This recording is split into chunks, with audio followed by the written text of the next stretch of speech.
India गठबंधन के लोग आरोप लगाते हैं कि जनसुराज को बीजेपी फंडिंग कर रहा है। वो इंडिया गठबंधन के कोर वोटरों में जा रहा है, दलितों को भी जा रहा है, मुसलमानों को भी जा रहा है, अति पिछड़ा को भी जा रहा है। तो जनसुराज तो भारतीय जनता पार्टी की बी टीम है।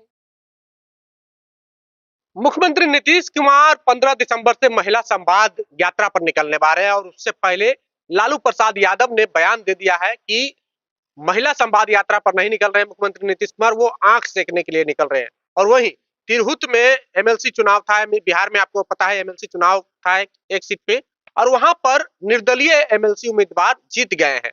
और वहीं बिहार की राजनीति में 2025 की तैयारी अभी से ही शुरू हो गई है और जनसुराज का एक फैक्टर माना जा रहा था कि जनसुराज जो है एनडीए को नुकसान पहुंचाएगी या फिर आरजेडी को नुकसान पहुंचाएगी।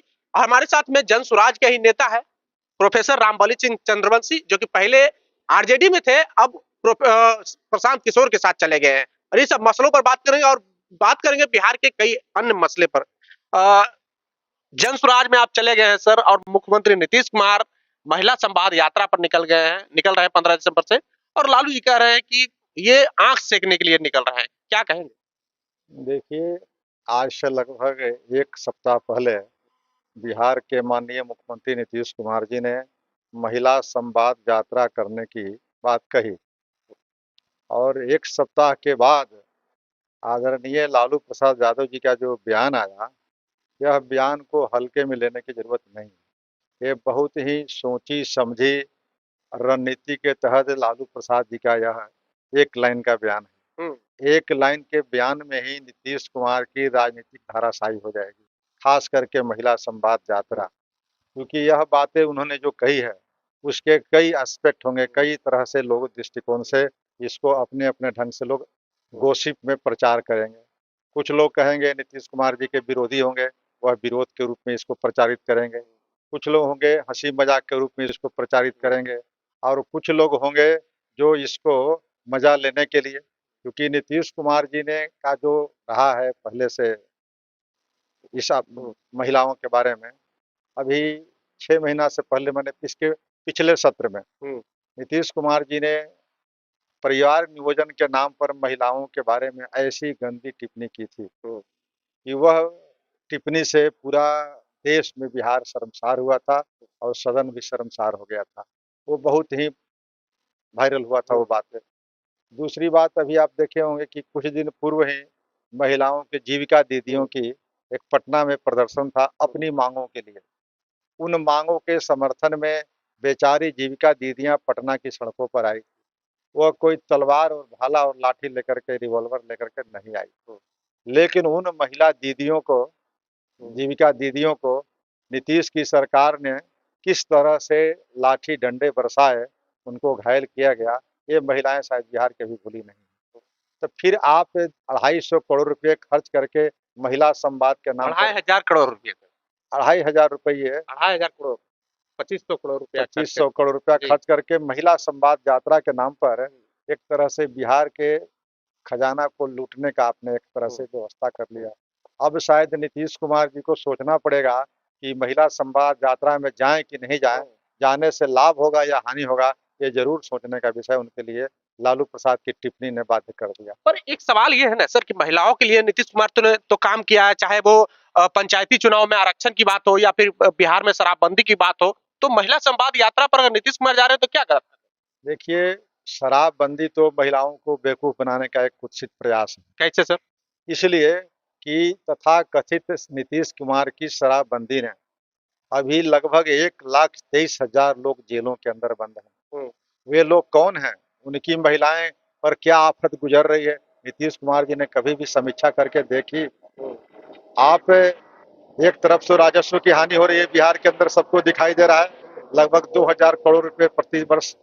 लेकिन दूसरी तरफ ये शराब तथा कथित नीतीश कुमार की शराबबंदी से जो एक जहरीली शराब बिहार में बिक रहा है, उससे कितने लोग प्रभावित हो रहे हैं? बिहार के आंकड़े के मुताबिक 157 लोग मरे हैं।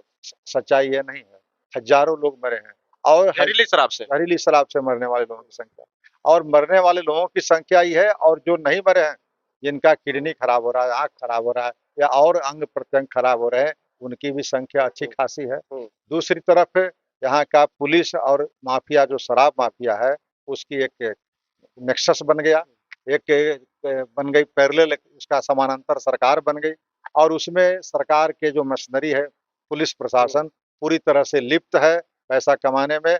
और तीसरी बात जो सबसे इम्पोर्टेंट बात है कि शराब हर जगह मिल रहे हैं, जहाँ खोजिएगा वहीं मिल रहा है, यानी शराब की डिलीवरी पैरेलल डिलीवरी सिस्टम चल रही है। तो फिर शराब जब बंद नहीं हो रहे हैं, शराब हर जगह मिल रहे हैं, आपके छापे में बार-बार देखते हैं, तो यह शराबबंदी किस तरह की है भाई? इसलिए शराबबंदी कह करके नीतीश कुमार सिर्फ जिद की पालन कर रहे हैं, शराबबंदी नहीं है। ऐसे शराबबंदी पर इनको सर्वदलीय समीक्षा करके कभी न कभी इस पर समीक्षा करनी चाहिए, तब सच्चाई पता तो चलेगा। शराबबंदी पर तो कई बार समीक्षा हुई सर। शराबबंदी के लिए ड्रोन लगाया गया, हेलीकॉप्टर लगाया गया, स्पेशल किस्म का कुत्ता लगाया गया। अब क्या करें मुख्यमंत्री? ये समीक्षा नहीं की गई, ये नीतीश कुमार को जिद को पूरा करने के लिए लोगों ने प्रयास किया, उनके शासन प्रशासन के लोग। लेकिन क्या शराबबंदी हुई? अगर शराबबंदी होती तो यह बिहार के जिलों में कई दफा आपने देखे होंगे, 1 2 बार 4 बार और दर्जनों बार नहीं, सैकड़ों बार, हजारों बार शराब की खेप पकड़ाए हैं। तो शराब की जब खेप बिहार के अंदर पकड़ी जा रही है, राजधानी पटना में भी पकड़ी जा रही है। हर जगह किसी जिले में आप जाएं, आज भी शादी ब्याह में देखें कि धड़ल्ले से शराब यूज हो रहा है। तो जब शराब बिहार के अंदर मिल रहे हैं, शराब का सेवन हो रहा है, शराब के खेप पकड़े जा रहे हैं, इसकी जिम्मेदारी किसकी है? इसकी जिम्मेदारी तो तय करनी पड़ेगी। उस जिले के पुलिस कप्तान के होती, या उस प्रमंडल के होते, या उस थाने के होते। तो कहीं न कहीं जब तक आप जवाबदेही नहीं तय करेंगे, तब तक शराबबंदी के नाम पर लोगों को मूर्ख बनाने की और महिला को और मूर्ख बनाने की ये कुत्सित प्रयास है। अच्छा सर, अब बात करेंगे 2025 में विधानसभा चुनाव होने वाला है। भारतीय जनता पार्टी के पास राष्ट्रवाद है, हिंदुत्व है मुद्दा, इंडिया गठबंधन के पास जातीय समीकरण मुद्दा है। प्रशांत किशोर के पास कौन से ऐसा मुद्दा है जो आप लोग तैयारी कर रहे हैं कि नहीं हम बिहार बदल देंगे, हम बिहार में सरकार बना लेंगे? देखिए, बिहार जिस तरह से जिस पौधान पर आज खड़ा है, जिस जगह पर खड़ा है, जो नीतीश कुमार जी बिहार के मुख्यमंत्री 20 वर्षों से कहें या 20 वर्षों होने जा रहा है कहें, कि ये शासन की व्यवस्था में कायम है। लेकिन इन 20 वर्षों के बाद जब बिहार की आप समीक्षा करेंगे, तो जितने भी विकास के मानक हैं, उन सारे मानकों पर आज बिहार फिसड्डी है, माने सबसे निचले पौधान पर है। तो नीतीश कुमार जी विकास की किस तरह की बात करते हैं? ये बिल्कुल कहीं न कहीं से गलत है। आज जैसे शिक्षा की बात ले लीजिए, आज बिहार की जो शिक्षा है सरकारी विद्यालयों में, आप समझ सकते हैं कि उस विद्यालय की पढ़ाई पर करके कोई व्यक्ति नौकरी पा सकता है, कोई व्यक्ति आगे बढ़ सकता है? नहीं बढ़ सकता। तो इसके लिए ज़िम्मेवार कौन है भाई? नीतीश कुमार जी हैं। चिकित्सा की व्यवस्था में हाथ डालें, तो सबसे नीचे आज व्यवस्था है। तो हर क्षेत्रों में जब नीतीश कुमार नीचे हैं, तो इस बार प्रशांत किशोर जी के जो जनसुराज है, इसमें हम लोग भी आते हैं। तब प्रशांत किशोर जी ने तो नए बिहार सत्ता बदलने के लिए सिर्फ कल्पना नहीं किया है, सत्ता बदलना होता तो वह 4 चुनावों में भी सत्ता में आ सकते थे, माने चुनाव जीत सकते थे। लेकिन बिहार की व्यवस्था बदलने की बात कर रहे हैं। बिहार की जो ये शिक्षा है, बिहार की जो रोजगार है, बिहार के लोगों का जो पलायन है, बिहार की महिलाओं की जो स्थिति है, उसको बदलने की बात कर रहे हैं प्रशांत किशोर जी। उसके लिए जनसुराज ने संकल्प लिया है, उसकी बात हम लोग कर रहे हैं। लेकिन आज वो चीज़ें नहीं दिखाई पड़ रही है। अभी तिरहुत का चुनाव आया है, तिरहुत विधान परिषद का चुनाव, सबसे लेटेस्ट चुनाव है, आज ही रिजल्ट बिल्कुल घोषित हो रहे हैं या हो हुए हैं। हो गए हैं, जीत गए वहां से निर्दलीय में।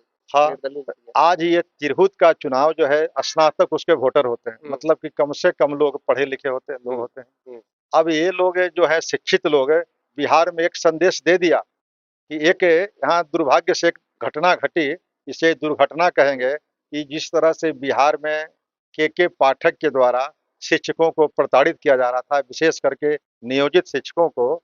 इसलिए नियोजित शिक्षकों के प्रताड़ना के खिलाफ आज ब्रिजवासी जी, वो बेचारे नौकरी से बर्खास्त किए गए थे, उसका बदला शिक्षकों ने ये चुनाव में लिया कि जिस तरह से वे आज रोड पर आ गए थे, तो ये 4 जिलों के ग्रेजुएट शिक्षकों ने यह निर्णय लेकर के इनको जिताया। लेकिन उसके बाद दूसरा पोजीशन किसका रहा? जनसुराज का रहा। तो इसका मतलब जो है कि बिहार में अगला जो 2025 का चुनाव होगा, जनसुराज होगा। क्योंकि ये दुर्घटना तो सब जगह नहीं ना होगी, ये तो ब्रिजवासी जी सिर्फ यहाँ के लिए थे।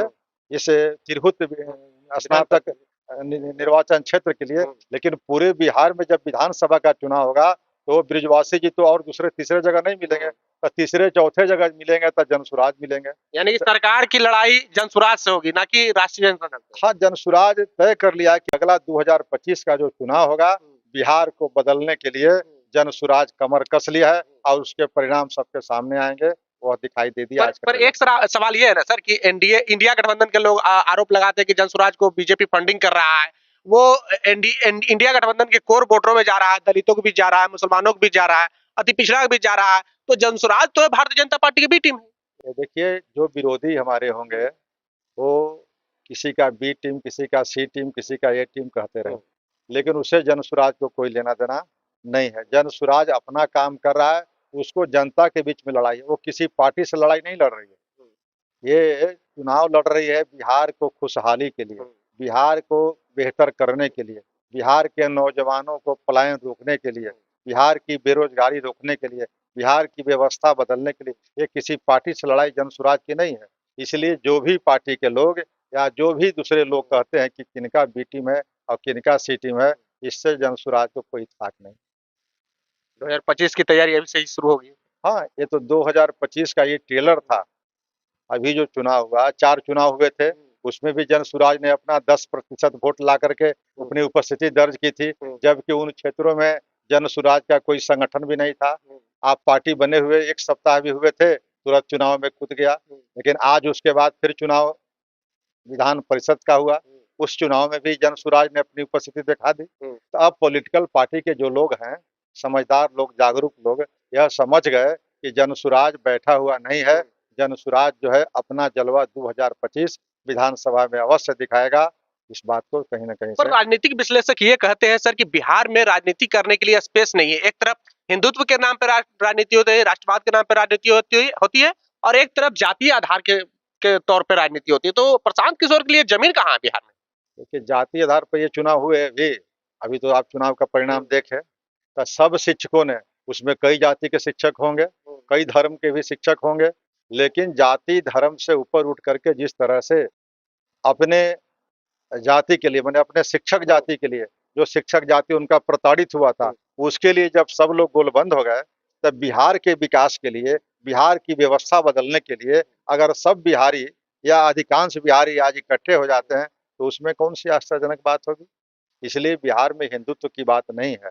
जिसे राष्ट्रभक्ति की बात और राष्ट्रीयता की बात भारतीय जनता पार्टी की कर रहे थे, आप उनसे पूछिए कि 1925 में आरएसएस का गठन हुआ था। 1925 से लेकर के 2014 तक क्या आरएसएस के मुख्यालय नागपुर में भारत का तिरंगा झंडा फहराया गया था? नहीं फहराया गया था। और वो आज राष्ट्रभक्ति का और राष्ट्रवाद का परिभाषा दिखा रहे हैं। इसलिए ये सब बातें बिल्कुल बकवास है, ये कहीं से अनर्गल प्रलाप है। जाति एक सच्चाई है सर, और धीरेन्द्र कृष्ण शास्त्री एक बाबा जी हैं, कथावाचक है, बागेश्वर धाम वाले धीरेन्द्र कृष्ण शास्त्री, उनका एक पदयात्रा हुआ है, जाति तोड़ो समाज जोड़ो, जात पात की करो विदाई, हिंदू हिंदू भाई भाई। इसको कैसे देख रहे हैं आप? बिल्कुल आंख में धूल झोंकने वाली सब बात है। अगर जितने भी धर्मावलंबी हैं, वो एक तरफ हिंदू की बात करते हैं और दूसरे तरफ मंदिरों में प्रवेश की बात आती है तो कहते हैं कि यह छूत है। तो हिंदू तो वह भी है, लेकिन उसको आप अछूत कह करके मंदिरों में प्रवेश आज भी वर्जित है। नहीं, उन्होंने कहा है कि मंदिरों में भी अब दलित पिछड़ों के पुजारी होने चाहिए। अब होने चाहिए, क्यों? पहले से क्यों नहीं थे? और आज भी कई जगह प्रवेश क्यों नहीं है? इसकी जिम्मेदारी कौन लेगा? इसलिए हिंदुत्व के नाम पर लोगों को मूर्ख बनाया जाता है। जाति यथार्थ है, मैं मानता हूँ, लेकिन राजनीति में जाति के सहारे बिहार का विकास नहीं किया जा सकता। उसके लिए तो आपको कहीं न कहीं सारे लोगों को मिल करके बिहार के जो ज्वलंत मुद्दे हैं, उसको दूर करना चाहिए, चाहे वो शिक्षा की व्यवस्था हो, चिकित्सा की व्यवस्था हो, बेरोजगारी का हो, कृषि का हो, किसी भी समस्या है, उन समस्याओं पर, चाहे मजदूरों की समस्या हो, सबको मिल करके बदलाव करने चाहिए बिहार की बेहतरी के लिए। चलिए, तो बिहार के बेहतरी के लिए सबको मिलकर के बदलाव करनी चाहिए। जातीय आधार पे कभी भी बिहार का विकास नहीं हो सकता है। हमारे साथ में प्रोफेसर रामबली चंद्रवंशी थे, जो कि पहले आरजेडी से एमएलसी, अब जो है प्रशांत किशोर के साथ चले गए हैं, और प्रशांत किशोर के साथ जाने के बाद कह रहे हैं कि बिहार में अब हम विकल्प बनेंगे, यानी कि एनडीए बनाम प्रशांत किशोर होगा और राष्ट्रीय जनता दल कहीं नहीं रहेगी, क्योंकि तिरहुत में अभी एमएलसी चुनाव में अभी आंकड़े आए हैं तो दूसरे नंबर पर प्रशांत किशोर की पार्टी जनसुराज थी, पहले नंबर पर निर्दलीय एमएलसी जीते हैं और सत्ता पक्ष में जनता दल यू है वो चौथे नंबर पर चली गई है। यानी कि मुख्यमंत्री नीतीश कुमार का हालत जो है 2025 में बहुत ही खस्ता होने वाला है। बहरहाल बातचीत कैसे लगा प्रतिक्रिया कमेंट बॉक्स में जरूर दें। अगर आप यूट्यूब चैनल को सब्सक्राइब कर ले, फेसबुक पेज पे देखने पेज को लाइक कर ले। बहुत बहुत धन्यवाद।